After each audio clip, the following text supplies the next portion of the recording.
ഗസയിലെ സമാധാന ശ്രമങ്ങൾക്കായി American president Donald ട്രംപിന്റെ നേതൃത്വത്തിൽ രൂപീകരിച്ച സമാധാന ബോർഡിലേക്ക് ഓസ്ട്രേലിയയ്ക്കും ക്ഷണം.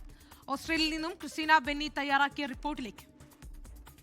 ഗാസയിലെ സംഘർഷങ്ങൾ അവസാനിപ്പിക്കാനുള്ള ശ്രമങ്ങളുടെ ഭാഗമായി അമേരിക്കൻ പ്രസിഡന്റ് ഡൊണാൾഡ് ട്രംപിന്റെ നേതൃത്വത്തിൽ രൂപീകരിച്ച ബോർഡ് ഓഫ് പീസിലേക്ക് ഓസ്ട്രേലിയയ്ക്ക് ക്ഷണം ലഭിച്ചു.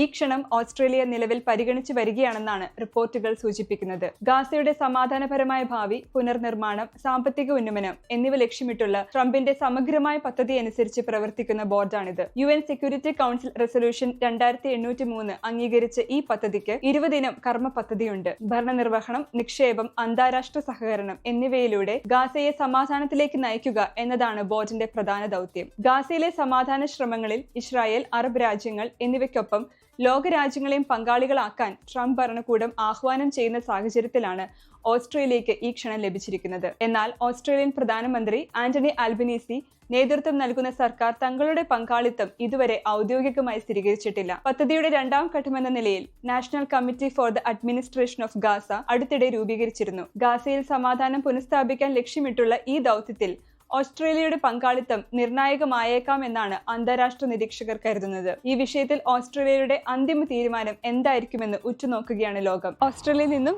24-ന് വേണ്ടി ക്രിസ്റ്റീന ബെന്നി. ലോകത്തെവിടെയായാലും ഏത് സമയത്തും 24 വാർത്തകളും ഓഗ്മെന്റഡ് റിയാലിറ്റി പാക്കേജുകളും എക്സ്പ്ലെയിനറുകളും വിശദമായി കാണാൻ ഞങ്ങളുടെ യൂട്യൂബ് ചാനൽ നിങ്ങൾക്ക് സബ്സ്ക്രൈബ് ചെയ്യാം.